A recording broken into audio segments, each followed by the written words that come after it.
श्री कृष्ण द्वारा अर्जुन को दिए हुए गीता के संदेश के कुछ सुंदर तथ्य। सनातन तो ऐसी ठोस वस्तु है जिसे शस्त्र नहीं काटते, अग्नि जला नहीं सकती, जल इसे गीला नहीं कर सकता, खान पान तो दूर, प्रकृति में उत्पन्न कोई वस्तु उसका स्पर्श भी नहीं कर पाता। आत्मा अव्यक्त अर्थात इंद्रियों का विषय नहीं है, इंद्रियों के द्वारा इसे समझा नहीं जा सकता। जब तक इंद्रियों और विषयों का संयोग है तब तक आत्मा है, किंतु इसे समझा नहीं जा सकता, वह अचिंत्य है। जब तक चित्त और चित्त की लहर है तब तक वह शाश्वत है, किंतु हमारे दर्शन उपभोग और प्रवेश के लिए नहीं है, अतः चित्त का निरोध करें। असत वस्तु का अस्तित्व नहीं है और सत का तीनों काल में अभाव नहीं है, वह सत है आत्मा। आत्मा है अपरिवर्तनशील, शाश्वत, सनातन और अव्यक्त है। तत्वदर्शियों ने आत्मा को इन विशेष गुणधर्मों से युक्त देखा। न 10 भाषाओं के ज्ञाता ने देखा, न किसी समृद्धिशाली ने देखा, बल्कि तत्वदर्शियों ने देखा। श्री कृष्ण ने आगे बताया कि तत्व है परमात्मा। मन के निरोध काल में साधक उसका दर्शन और उसमें प्रवेश पाता है। प्राप्ति काल में भगवान मिलते हैं और दूसरे ही क्षण वह अपनी आत्मा को ईश्वरीय गुणधर्मों से विभूषित देखता है। वह देखता है कि आत्मा ही सत्य, सनातन और परिपूर्ण है। यह आत्मा अचिंत्य है, यह विकार रहित अर्थात न बदलने वाला कहा जाता है। आत्मा को ऐसा जानकर शोक करने लायक नहीं है। जिसका कोई इलाज नहीं, उसके लिए शोक करना एक अन्य दुख को आमंत्रित करना है। संपूर्ण प्राणी जन्म से पहले बिना शरीर वाले और मरने के बाद भी बिना शरीर वाले हैं। जन्म के पूर्व और मृत्यु के पश्चात भी दिखाई नहीं पड़ते, केवल जन्म मृत्यु के बीच में ही शरीर धारण किए हुए दिखाई देते हैं। आत्मा ही सनातन है।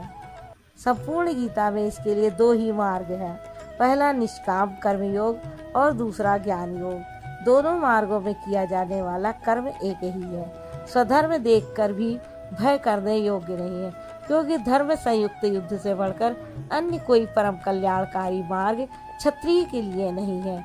अभी तक तो आत्मा शाश्वत है, आत्मा सनातन है, वही एकमात्र धर्म है कहा गया है। अब यह स्वधर्म कैसा? धर्म तो एकमात्र आत्मा ही है, वह तो अचल स्थिर है, तो धर्म आचरण क्या? वस्तुतः इस आत्मपथ में प्रवृत्त होने की क्षमता हर व्यक्ति की अलग अलग होती है। स्वभाव से उत्पन्न इस क्षमता को स्वधर्म कहा गया है।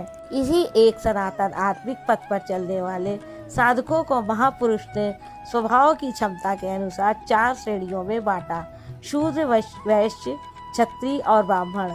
साधना की प्रारंभिक अवस्था में प्रत्येक साधक शूद्र अर्थात अल्पज्ञ होता है। घंटों भजन में बैठने पर वह 10 मिनट भी अपने पक्ष में नहीं पाता, वह प्रकृति के माया जाल को काट नहीं पाता। इस अवस्था में महापुरुष की सेवा से उसके स्वभाव में सद्गुण आते हैं, वह वैश्य श्रेणी का साधक बन जाता है। आत्मिक संपत्ति ही स्थिर संपत्ति है, इसका वह शनै शनै संग्रह और गोपालन अर्थात इंद्रियों की सुरक्षा करने में सक्षम हो जाता है। काम, क्रोध इत्यादि से इंद्रियों की हिंसा होती है, तब विवेक वैराग्य से इनकी सुरक्षा होती है, किंतु प्रकृति को निर्बीज करने की क्षमता उसमें नहीं होती। क्रमशः उन्नति करते करते साधक के अंतःकरण में तीनों गुणों को काटने की क्षमता अर्थात क्षत्रित्व आ जाता है। इसी स्तर पर प्रकृति और उसके विकारों को नाश करने की क्षमता आ जाती है। इसलिए युद्ध यहीं से आरंभ होता है। क्रमशः साधन करके साधक ब्रह्मणात्व की श्रेणी में बदल जाता है। इस समय मन का शमन, इंद्रियों का दमन, धारावाही चिंतन, सरलता, अनुभव, ज्ञान इत्यादि लक्षण साधक में स्वाभाविक प्रवाहित होते हैं। इन्हीं के अनुष्ठान से चलकर क्रमशः वह ब्रह्म में प्रवेश पा जाता है, जहाँ वह ब्राह्मण भी नहीं रह जाता।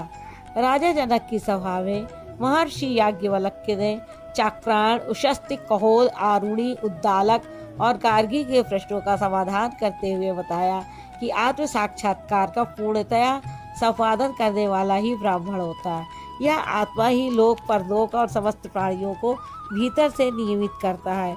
सूर्य, चंद्रमा, पृथ्वी, जल, वायु, अग्नि, तारागण, अंतरिक्ष, आकाश और प्रत्येक क्षण इस आत्मा के ही प्रशासन में है।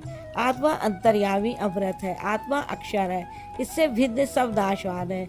जो कोई इसी लोक में इस अक्षर को ना जानकर हवन करता है, तप करता है, हजारों वर्षों तक यज्ञ करता है, उसका यह सब कर्म नाशवान है।